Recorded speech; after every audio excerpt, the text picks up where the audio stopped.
Jésus a dit, celui qui croit en moi, même pas celui qui est pasteur, même pas celui qui est apôtre, même pas celui qui est prophète, même pas celui qui est bishop. Jésus dit, celui qui croit en moi, il fera les mêmes œuvres et de plus grandes. Il fera les mêmes œuvres et de plus grandes. Ton objectif dans la vie, si c'est de faire les mêmes œuvres que Benson Idaoussa, tu es dans l'idolâtrie. Parce que regarde. Le baromètre, la moyenne que chaque disciple doit chercher à atteindre, c'est Jésus. Les mêmes œuvres que Jésus d'abord et de plus grandes. Tous ces hommes comme les Benson Idaoussa, les Catherine Kuhlman que Dieu a utilisés avant nous, ce sont des gens qui sont en train de faire les mêmes œuvres que Jésus et de plus grandes. Eux, ils sont rentrés dans cette promesse. Tu comprends? Toi aussi, Dieu te les montre, pas pour que tu les idolâtres et tu te dises je ne peux jamais atteindre cette dimension.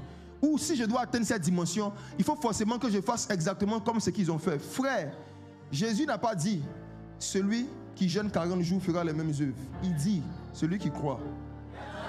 Ça semble si banal. Ça semble si banal. Ça semble si banal. Mais ce qui donne accès aux mêmes œuvres que Jésus, c'est le fait de croire en Jésus d'une façon dont les apôtres croyaient en Jésus, pas à ta façon. Il y a une façon de croire qui te rend capable de faire les mêmes œuvres et de plus grandes.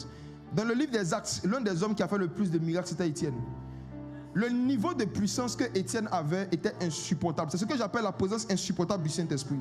La Bible dit que quand Étienne prêchait, les gens se bouchaient les oreilles de peur de se convertir. Ils savaient que s'ils l'écoutaient, ils allaient se convertir. L'onction qui était sur Étienne, la Bible dit que quand il prêchait, son visage se transformait. Ça devenait comme celui d'un ange dans le livre des Actes. Mais Étienne était quoi? C'était quoi son titre? Il n'était même pas prophète. On l'appelait comment?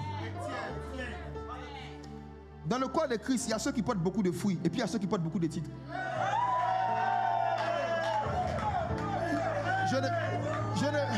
Je ne sais pas de quelle catégorie tu veux être. Mais je suis là pendant ces jours pour parler à ceux qui veulent porter beaucoup de fruits, même sans titre. Même sans titre. Même sans titre.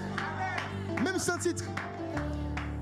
Étienne n'était pas prophète, il n'était pas apôtre, il n'était pas pasteur, il était Étienne. La Bible dit que lorsqu'il prêchait l'évangile, son visage devenait comme celui d'un ange. Les païens juifs qui le regardaient, la Bible dit qu'à un moment, ils ne supportaient pas ce que Étienne disait. Ils ont pris des pierres. Ils étaient obligés de le tuer. C'était soit ils le tuaient, soit Étienne allait tuer le vieil homme en eux. Comme ils ne voulaient pas que leur chair meure, ils ont préféré faire mourir cet homme. À cause de l'onction. La Bible dit que Dieu faisait des miracles extraordinaires par les mains d'Étienne, des prodiges par les mains d'Étienne. Mais quel était son titre? Diacre. Diacre. Diacre. Diacre.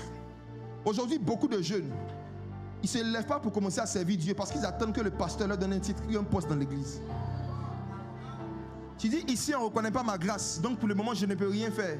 Donc tu attends que le pasteur te donne un micro avant que tu parles aux païens qui passent dehors. Qui avait envoyé Étienne dans le temple? Est-ce que c'était Pierre? Quand vous ne cherchez pas des fruits, vous cherchez les titres. Et quand vous cherchez les titres, vous devenez idolâtre. Donc vous êtes impressionné facilement par quelqu'un qui a un titre que vous n'avez pas. Quand Dieu te montre un homme qui opère dans une dimension spirituelle que tu n'as jamais vue ou dans laquelle tu n'es pas, ce n'est pas pour susciter en toi l'envie, c'est pour susciter en toi la soif. Si vous ne faites pas la différence entre être envieux et être assoiffé, vous allez devenir idolâtre de certains hommes de Dieu. Et vous allez venir même dans des programmes comme ça, pas avec la soif, que le Saint-Esprit puisse vous visiter pendant le programme. Mais vous allez venir avec la soif, car à la fin du programme, l'homme de Dieu parle avec vous. C'est l'idolâtrie.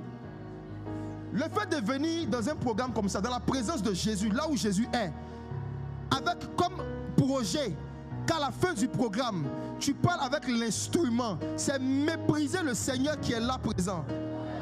Tu ne t'intéresses pas à celui qui est au milieu de nous, tu t'intéresses à celui qui est à la fin, l'homme. Jésus dit, là où 2 ou 3 disciples sont réunis en mon nom, je suis au milieu d'eux.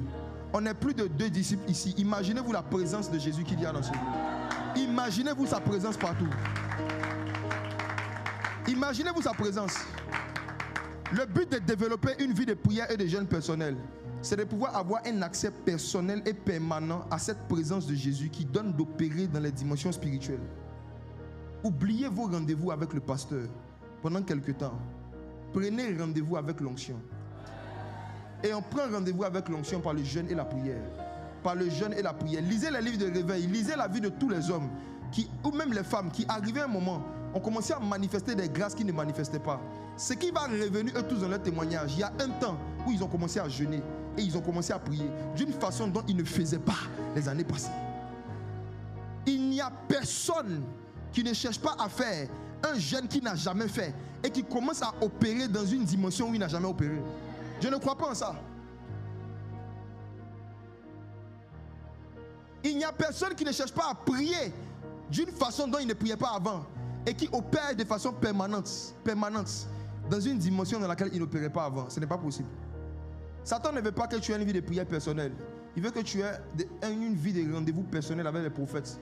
Que tu restes idolâtre. Et qu'on te conduise à coup de prophétie. Ma fille, ainsi parle l'Éternel. Donne-moi 20 000. Asseyez-vous, asseyez-vous, asseyez-vous, asseyez-vous.